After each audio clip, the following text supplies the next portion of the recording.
Hey Kev, let's follow this trail over here. This looks like there might be something waiting down there. All right. Hey, wait a minute. Do you hear that? Yeah, I thought it was just me. What the heck is that? I don't know what that is. Whoa, do you smell that too? That's unbelievable. Hey, look. What the? Hey, look, those branches are moving over there. What the heck is that? Holy cow, is that what I think it is? Look at that thing. Oh my God. It's a freaking Sasquatch.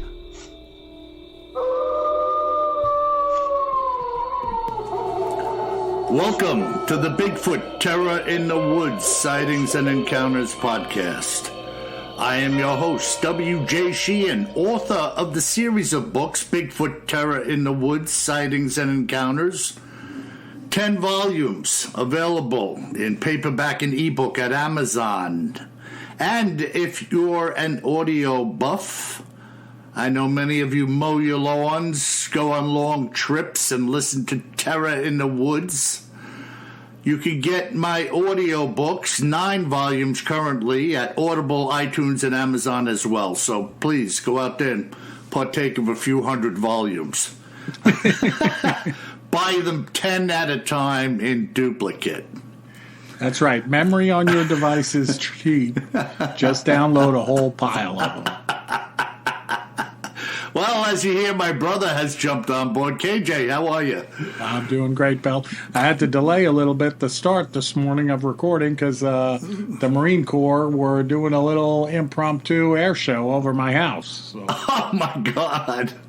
we had a couple of V-22 Ospreys showing off how much rotor sound they can actually put off when they want to.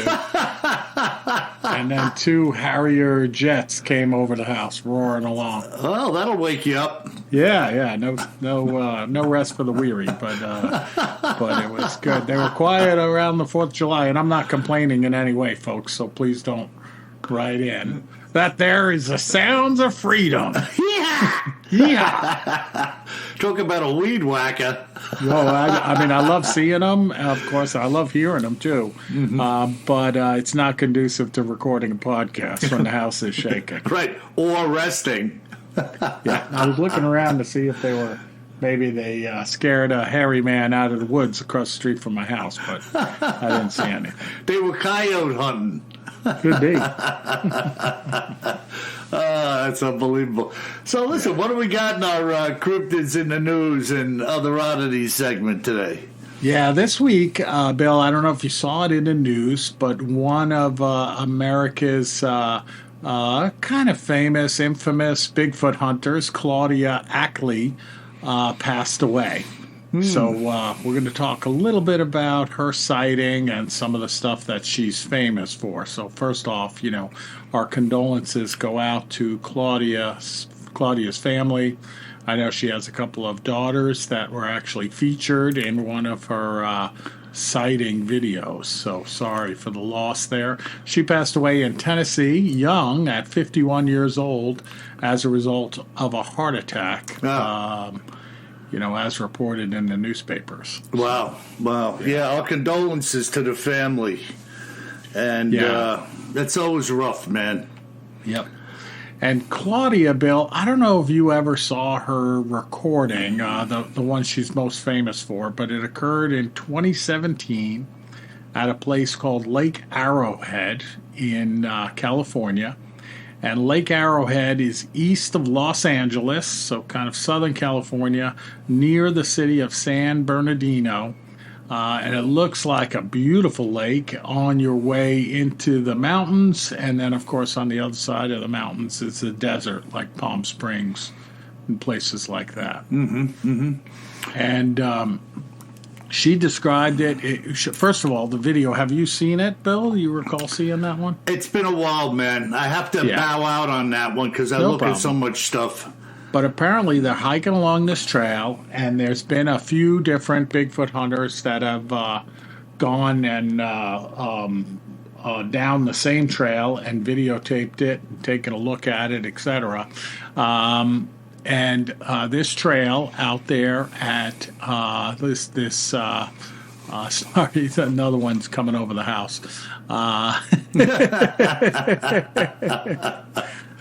This trail out at the lake there in San Bernardino. It was documented by others, but she was on a hike with her two little girls. They looked to be, at that time, maybe 9 and 12 years old, but I'm just guessing. And actually, one of her daughters saw it first out in front of them, and they're walking down this wide dirt trail, almost like a little fire break trail, and they're looking in the woods in front of them, and her daughter starts filming it with her phone, and you see up in the top of the V of this large tree, probably about, 15, 18 feet off the ground, what looks like a hairy man, some kind of like large ape-like creature looking at them up in the V of this tree.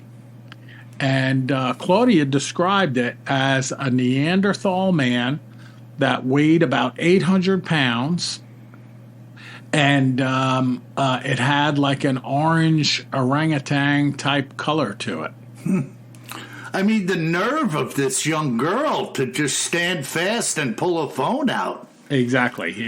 And now they're in the open. Like, I think that made them be a little more brave, right? They're out in the open and they're looking into the woods. And I can't tell, Bill, like, this is the classic fuzzy video, and at first I didn't see anything because I was looking at the ground, right? We've talked about that before, where you have the tendency to look for the hairy man on the ground, not up in the air. And I'm looking the first couple of times, and I didn't see anything. And then all of a sudden, I'm looking in the tree, and I see something, this dark, shadowy thing, and it sure looks like it's moving. But the video only lasts, maybe 20 seconds or something like that. Now, I thought the coolest thing was one of the YouTubers out there that's a big, big into the hairy man. His name is Bigfoot Tony, so shout out to Bigfoot Tony. And I looked at his video, and he did a whole analysis of the footage, and he took a photo of the exact site and superimposed it on the video, and you clearly see that there is no like dark thing in the middle of this V of the tree. Right, at least when he took the photo. Exactly, and that was within the same week, right? So it's I thought that was probably the most convincing thing, that something was there, because a lot of times you look into these shadows and it's like, oh look, I see a face, and I'm like, I don't really see it. Yeah. Maybe it's just you're looking through 10 different trees and you see the 11th tree moving in the background. Yeah, and I have a couple of stories in the books of Bigfoot up in the tree. The most memorable one, well, both of them, two of them involved nest robbing. Right. But of course, the one I named Where the Ravens Gather, where that hunter initially saw the birds swarming over this tree, presuming that on the ground below was a bear or maybe a cougar eating something. But on closer inspection, when he got closer, there was the Bigfoot up in the tree. Okay. So I don't know if they go up there maybe as an observation post. They just like climbing them, or they feel rested up there. I don't know what the deal is, but why this creature was up there. Interesting, too, that it's a path where others have seen a Bigfoot. But, the reddish fur, heard that numerous times, Absolutely. And then, so, this is one of the sightings. She saw Bigfoot a couple of times, another time in Washington State that I read about. This was the only one that I came across that she had video. But she was also quite famous, not only for this sighting, but she reported it to California's Park and Wildlife Service back then. And the officials attempted to discredit her sighting by saying that she had merely seen a bear. Oh, come on. Of course. But she actually sued the Park and Wildlife Service of California, saying that, it kind of... they weren't taking her seriously. So she got quite famous for bringing this lawsuit. Yeah, well, some people are willing to step it up a little bit just to make a point that I'm not going to get pushed around here, and I'm trying to do what's right and report on, it's like being the only witness to a crime. Oh, yeah. Like, hey, somebody's got to do something about this. I saw this happen. I mean, I understand I was the only one there, and you're rolling your eyes at me like I'm an idiot. Yeah. And she came out. Yeah, she came out in an interview saying, that they'd hiked this trail many times. They have seen bears. Her daughters have been with her and seen bears, so they know the difference between the bear and something else. It's not like they were city slickers. Like me. They see a Labrador Retriever and think it's a Bigfoot. Let me tell you something. There ain't nobody more slick than me. Got it? I'm so slick you can't hold on to me, brother.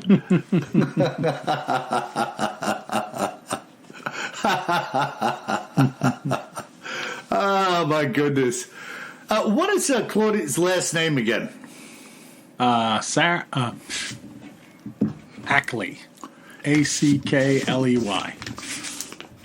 I'm going to make a note here because I want to go back in and review again the footage if I can locate it.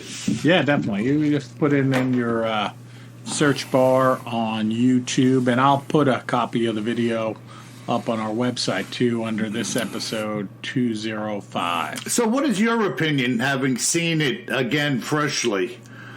I think she really believes she saw something, and it would be hard to do this as a hoax because they're kind of out in the middle of nowhere, and even if this was somebody with a suit on, you'd have to bring like a big extension ladder with you and then get your little kids to go along with the hoax for a long time.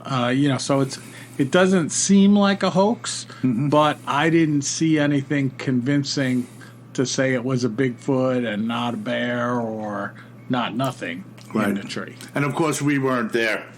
Exactly. But when I'm outside a lot, right? I'm walking around, I'm bird watching, I'm just out a lot. You look up into the canopy of the trees in any area. I don't care if it's just around my house, in the park, down by the water. Yeah. From any distance, and that distance could be 100 feet or 500 feet. Depending on what type of trees you're looking at, whether it's pines with needles or leaves, green leaves, yellow leaves, whatever, sun shining, no sun shining. Nothing to me is going to be apparently obvious at any given time when you're looking into a tree. Right. I can't see getting a crisp photograph of something even that big up on a stout branch with other branches and leaves and sun and shadow surrounding it. I don't think a crisp photograph is even available photography-wise, let alone a small child standing out. Yeah, this was going back to 2017 too, so you know, full 5 years ago of iPhone or Android technology. It's not as cool as it is today. Mm-hmm. Yeah, so hey, kudos to them, and girls, if you're out there listening to our podcast, my condolences to you, and I'd love to talk to you. If you're out there and you're listening, or somebody clues you in that we were remembering your mom's sighting and your sighting, contact me at BigfootTerrorInTheWoods.com and hit the contact button. I'd love to talk to you and reminisce a little bit, and maybe you could fill in some of the details for us on that sighting in 2017. Absolutely. That would be great, and that's a good idea, Bill. Yeah, so we'll see. Maybe through the grapevine, somebody will get a hold of the young ladies who are probably teenagers now. Yep. And maybe we could get some more information. I'm sure they have stories to tell being the daughters of such a woman, you know. Oh, absolutely. They probably have multiple sightings, too, right, of their own. Could be. While they were with her. You know, and I said this before, and I'll say it again, you know, people who have had one odd event in their life typically have had more than one, myself included. I don't know what that's all about, you know, but I find that to be true on many occasions. And sometimes they themselves are a little odd. Yourself included. Self-included. and like myself, you know, I catch one big fish, I catch a lot of big fish. While the guy next to me is twiddling his thumbs and picking his nostril hairs. Kev, I got to tell you and the listeners, I think I told you already.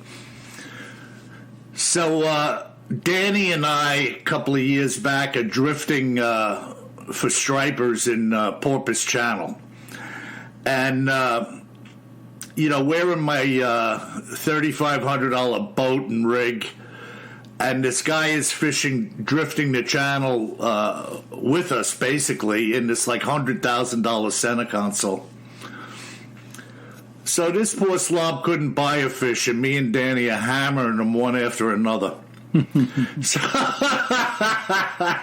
So we go. We're motoring by him to hit another drift, and he says, "Boy, you guys are making me look bad." So I says to him, "We're professionals. We're supposed to make you look bad." You don't see the sponsorship on my boat here? Yeah, there's no sponsorship on my boat. Just a old cigar stomped out with my foot.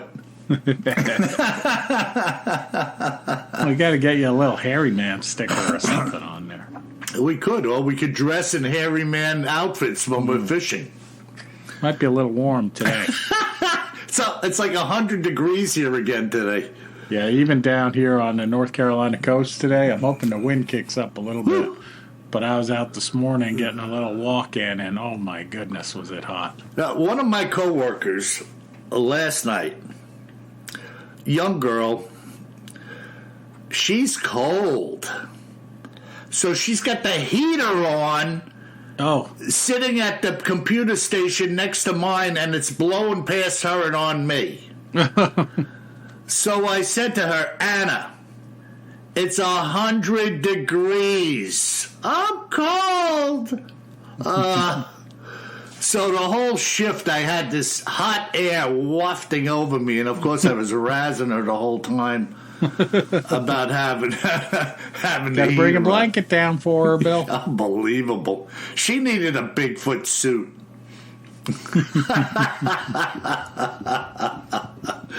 Oh my goodness. Well, is that it, Kev, for the That's it for this week, Bill. Yeah, it's pretty cool. Yeah, kind of cool. And by the way, folks, I came down with I was sick. I think I might have had a little COVID, Kev. I'm not sure what was going on. Well, you know how you get COVID these days. How? Take a test. Yeah. So I think I was a little beat up for weeks, and I finally went to the doctor, and then Kev was really busy, and of course the 4th of July, so we posted 1 or 2 reruns, right, Kev? Or did you ever get No, the I rerun? didn't post any reruns. Oh, okay. All right. So, yeah, we just got a little caught up in life. So we missed a week. Folks. Don't be mad at us. We're glad you listened, but... So let's go. What kind of account do you have, Bill? Well, this is pretty interesting, and you know how I feel about these accounts. I think they're all interesting. A lot of people take the stand when they call me that, you know, Bill, I don't know if this really rates with some of the accounts you have. And I'm like, hey, man, I want to know if the thing rang your doorbell. I want to know if it ran across the street on I-95. I want to know if it's a footprint you found. I want to know everything you have to offer. So, again, cryptid.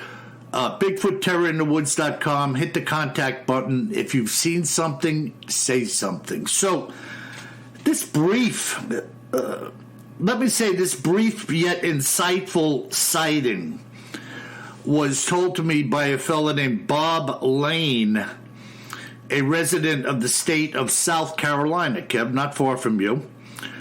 And Yeah, this the is the other Carolina, as we like to say. That's right. And this is what Bob experienced in the Smoky Mountains. You're familiar with them? You do any hiking over there, Kev? I've done hiking in the Smokies out in western North Carolina and in Tennessee in Smoky Mountain National Park, which is a beautiful place. Okay. Folks, if you haven't been there. I think it's actually the most visited national park in the country, if I'm not mistaken. Wow. Well, this account was basically 40 years ago to the date, autumn of 1983, that two other men and myself went for a campout heading into the Smoky Mountains in Tennessee, Kev. Oh, there you go. There you go. So I'm thinking he's from Carolina, but they were in that Smoky Mountains in Tennessee, as you said. So my friend Earl had been to the same area many years earlier and was itching to return. So we decided to go with him this time around. When we arrived at the site, we were able to park right near to where we would set up camp. Earl, upon exiting the truck, said it was like he never left, with everything looking just like the way he remembered it years before. We set up the tent and stoked a fire, taking a break from the long ride to get there. By the time everything was set up, it was late in the day, and one of the guys was already taking a snooze on a cot. I couldn't blame him, being so tired of working myself. I was almost envious of him choosing to sleep. The sun was just setting when I went behind the tent to, shall we say, he was taking care of business. And as I stood there, I suddenly could feel the hairs on my neck stand up. It was like a cold chill had just come over me, and I shook it off. I looked around momentarily, and seeing nothing, I went back to the fire and the other guys. The chill which I had felt is hard to put into words, but it felt somewhat oppressive, if that makes any sense. In other words, as this chill hit me, I felt very badly for a moment, as if I might be in danger of some kind. Interesting. I know this all sounds weird, but I'm trying to explain something to you, Bill, that's hard to explain unless you've experienced it for yourself. I didn't share at the time what had happened with the guys, knowing that they'd probably laugh it off. But let's just say, for the moment, I kept it in my pocket. The following morning, as we were all sitting around the fire eating breakfast, Joe had stepped into the woods behind the tent, as I had, walking into this spot that we were using for a latrine. When he came back out, he said to us, "I just had the creepiest feeling that I was being watched back in there." I, for one, was glad he had said it, after which I now shared how I had felt the day before while doing the same thing. We all grabbed a log to use as a weapon and walked into the woods to have a look around. As we were making our way through the trees, Earl started to joke about the movie Deliverance, saying that maybe there are some toothless weirdos hiding in the woods and watching us, a point which I didn't exactly find funny because I had been thinking the same thing myself. We didn't have any guns, and if someone had approached us with one, we would have no defense against it. Joe was the first to mention a foul odor that was unmistakably present in the woods. Yes, we all had smelled it, but he was the first to say he smelled it. It reminded me mostly of a dead animal, really stinky, the kind of smell that could make you gag if you focused on it. It was so strong that I was sure we would stumble upon a dead animal at some point, but we found nothing. So we walked back to the camp. We had been in the woods for maybe 15 or 20 minutes, and upon arriving back at the campsite, some of the logs had been removed from the fire. All of us noticing it virtually at the same time, and all of us knew in an instant that we hadn't done it. There were about 6 logs which hadn't been burned on one end yet, and they were all pulled out of the main fire and left smoldering on the ground. Now we were freaked out. We decided we were going to break down camp and leave immediately for obvious reasons, and we commenced to do so. Earl began to break down the tent while Joe and I started to haul stuff back to the truck. When I returned to the site, leaving Joe organizing the stuff in the truck's cap, Earl looked at me in a weird way. I said to him, "What's wrong?" And he said he'd just had the creepiest feeling come over him after hearing something moving in the woods. We both stood there looking around, and I said to Earl, "Let's finish up and get the heck out of here. This place is starting to give me the creeps."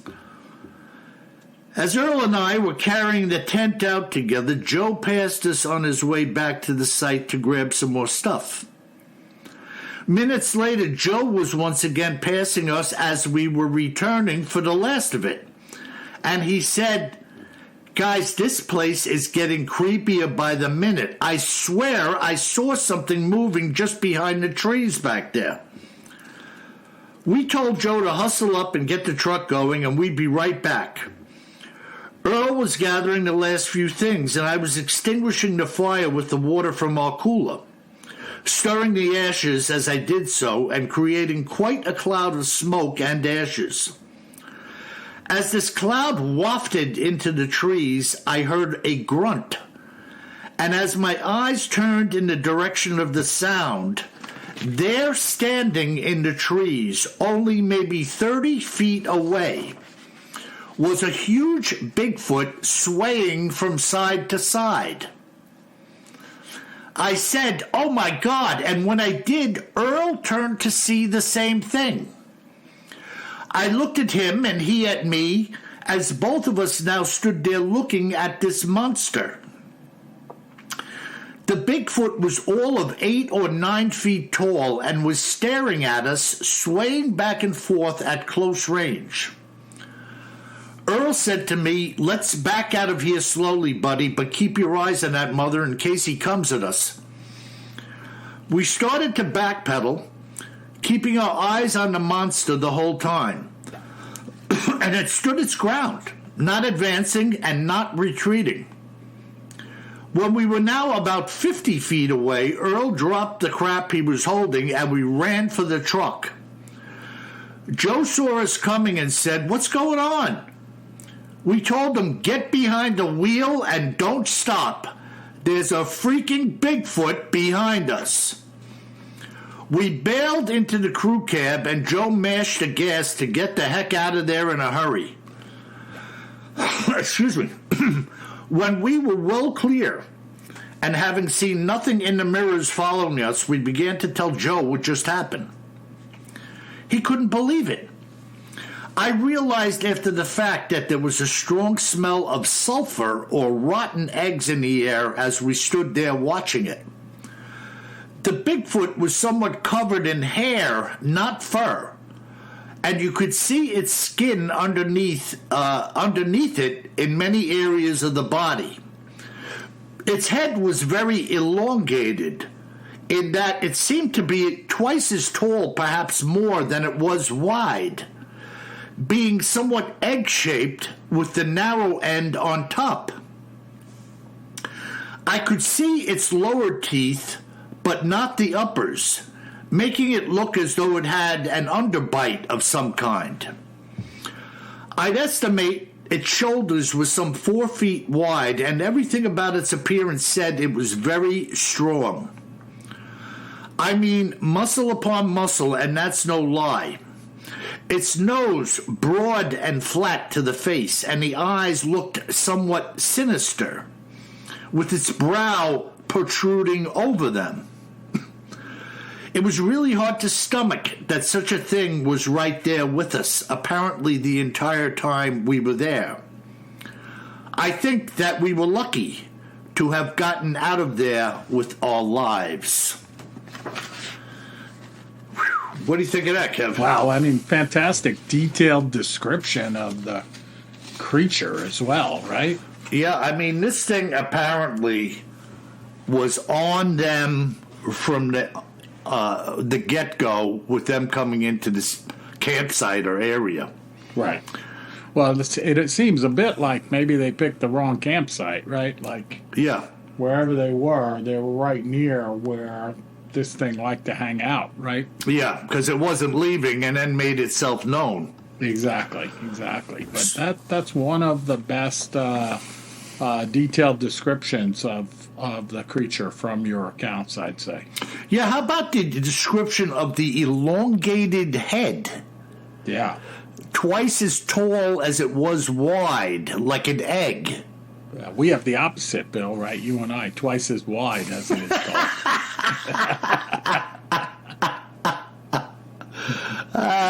Poor bucket head. Horizontal egghead, otherwise known as buckethead.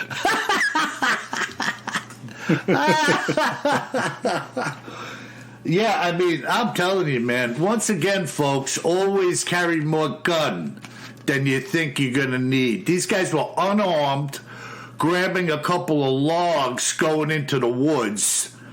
And what do you think you're going to do with a log against a freaking Bigfoot? Better Bigfoot? off without a log, just like try to poke the thing in the eye or something with your hand. What the heck are you going to do with a log? Yeah, I mean, you could swing it. It's probably not going to hurt it at all. Just get it aggravated, and then you're going to be toast. I think maybe you could drop it when you're running. Maybe it would trip over. Yeah, just keep throwing the logs behind you as you run so he's got to dodge them. I don't know. Yeah, I know. These guys, listen, you don't know. And Kev, you said you've hiked in these Tennessee Smoky Mountain area. Oh, yeah, I've seen black bear there, too, and deer everywhere. I haven't seen the hairy man. So, like we always say, anything that can support large animals can support the Bigfoot as well. There's no doubt about it. No doubt. If there's one bear in there, there's probably 100 that you'll never see. And who knows how many hairy men are wandering around in there as well, 100%. Yeah. But the clan of the hairy man. Yeah. These guys, I mean, can you imagine walking back to your campsite and seeing the logs pulled out of the fire? That'd be a little shocking. Yeah, that's happened a couple of times. In that one missing person account, they had the logs pulled out. Yeah. And those guys were saying the one guy did it. He said, I swear to you I didn't do it. Right. It's exactly the way I saw it. It's the way you're seeing it, Yep. And, people tend to doubt about things until it happens to them. Then all of a sudden they're welcomed into the fraternal order of believers. Yeah, 100%. But again, folks, if you know anything or seen anything in this area, Smoky Mountains, any of the parks over there, the woodlands, you're a hiker, you're a hunter, get in touch with us. BigfootTerrorInTheWoods.com. I want to hear what you have to say. And that's how this whole thing happens here. Conversations, a willingness to share what it is that happened to you. So many times, Kev, I'm talking to people. Oh, yeah, Bill. And by the way, some great ideas always coming in for cryptids in the news and other oddities. That's right. That's right. So this is a communicative effort on the part of my brother and I. And we share what you share. Yeah, and not only that, we like you to share stuff with us. Hey, Yeah, like what do you do with the rest of that pasta there, like buddy when you boy? wrote in about the Yoe.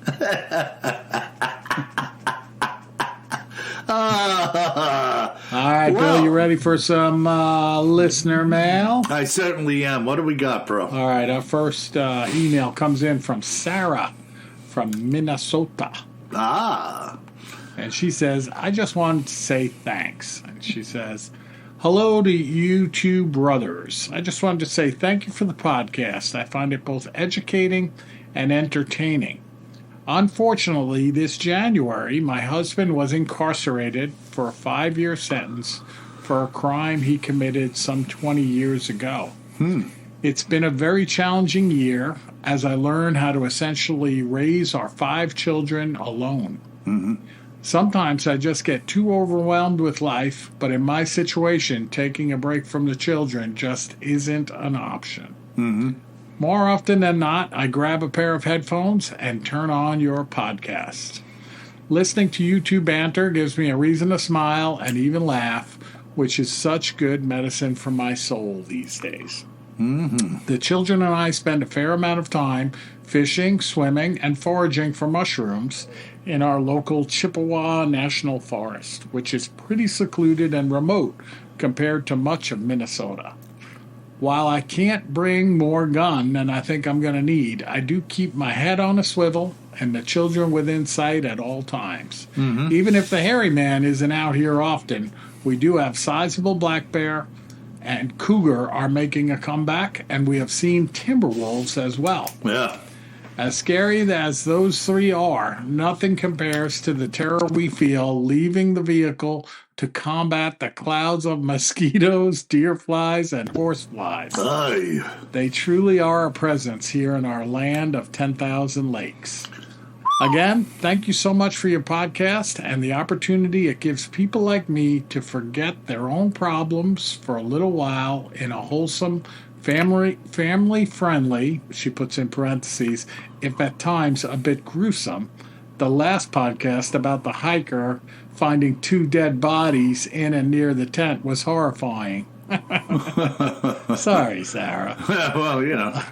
God bless you too, Sarah, and God bless you also, Sarah. I mean, you know, we're definitely pulling for you, and we're happy we can help in such a little way. And hang in there. You know, raise those kids right. It sounds like you're doing an awesome job. Yeah, and Sarah, keep your chin up. Pray always. I've been writing to a fella that was incarcerated for 3.5 years. He just finished a year, and he's doing better. It's a tough gig. I understand it. I mean, we fully don't understand what it's like for you. But like when Paula passed, I never felt such pain in my life. So now I can commiserate with other people who go down this road. You know, I truly do understand. So we're with you, we're pulling for you, and we're glad to have you on board listening. Yeah, and glad that we can bring a smile to your face, even with a gruesome account. Yeah. Yeah.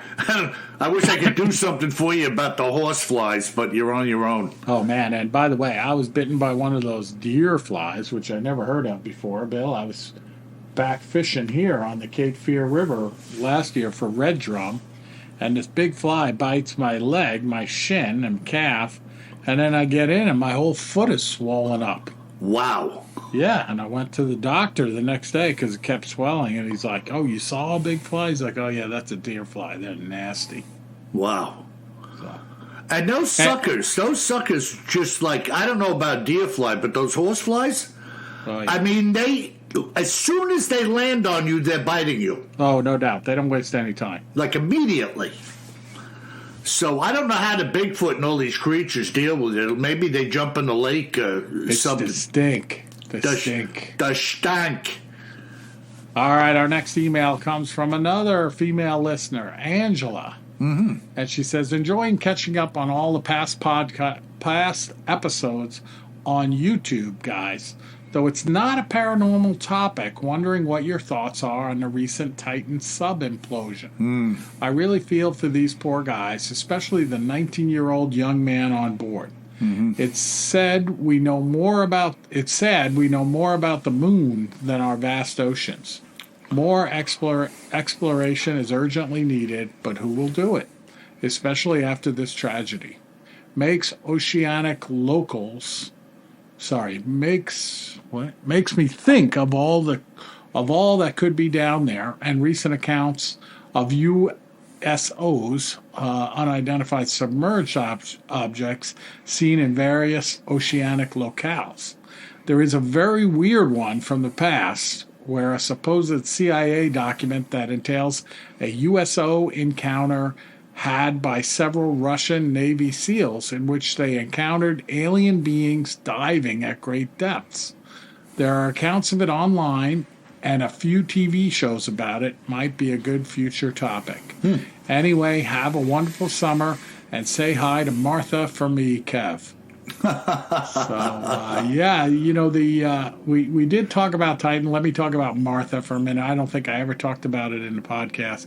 But unfortunately, Martha, my big black Labrador buddy, passed away about 5 months ago now. So she had a great life. She made it to 15 and a half years old for a black lab. That's fantastic. But she's not here anymore, so you don't have her disrupting the podcast either, unfortunately. The howling hound. And she's not here to warn me about Dogman sneaking up on me either. But yeah, we did talk a little bit about the sub imploding. Very sad story for the folks, especially the young man that went with his dad, the 19-year-old.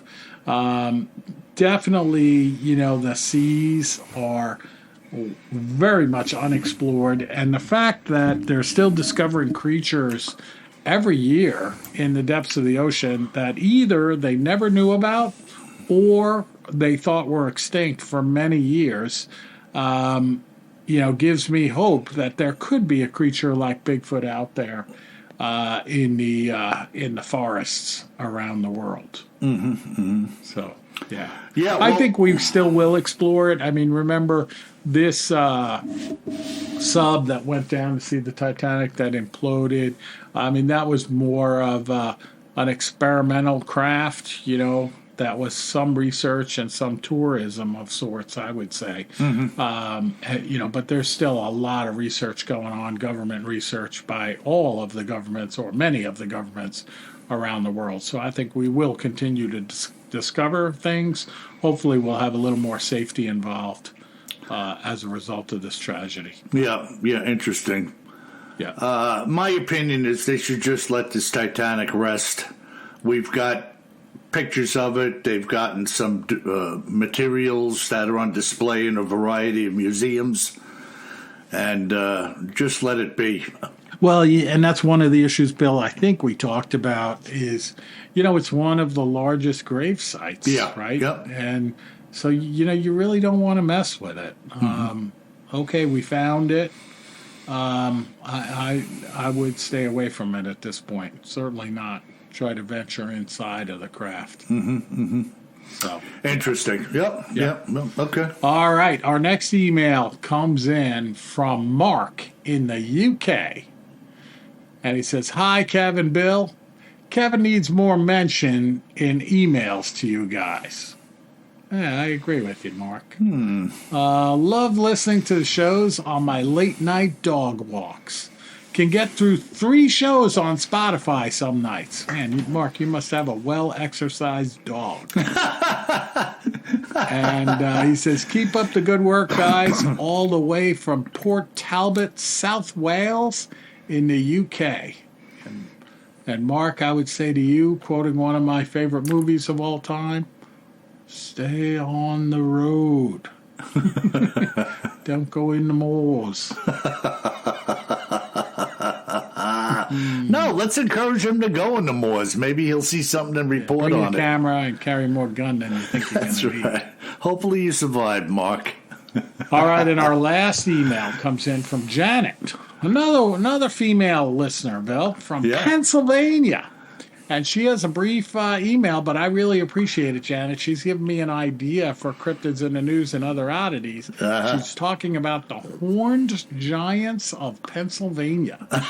And she's got some great articles there. And she says the jury is still out on this. What do you think? Is it a hoax or is it real? Have you ever looked into it? And, Janet, I have not looked into it, so I don't have an opinion, but I definitely put it on the list for future podcasts. Yeah, check into that, Kev. What do you think? You know about the horned giants of Pennsylvania? I heard you laughing. Did you have one come by in your yard? I was laughing because I think the ladies are attracted to the podcast, having seen our pictures on the webpage. Two exceedingly good-looking men. Brings them right on board. At least we don't have the stack. Yeah, but we do like belching and farting. Maybe. Especially one of us. Excellent, Kev, excellent. Now, folks, we're so glad to hear from you, and we like to horse around. It's just part of the nature, part of the nature of the two of us, so hope you're not offended. And remember, listen, if you happen to be wandering around in the Smoky Mountains, Tennessee, or like Mark stomping around over in Europe, walking the dog, you best remember one thing. Always carry more gun than you think you're going to need. Sleep tight.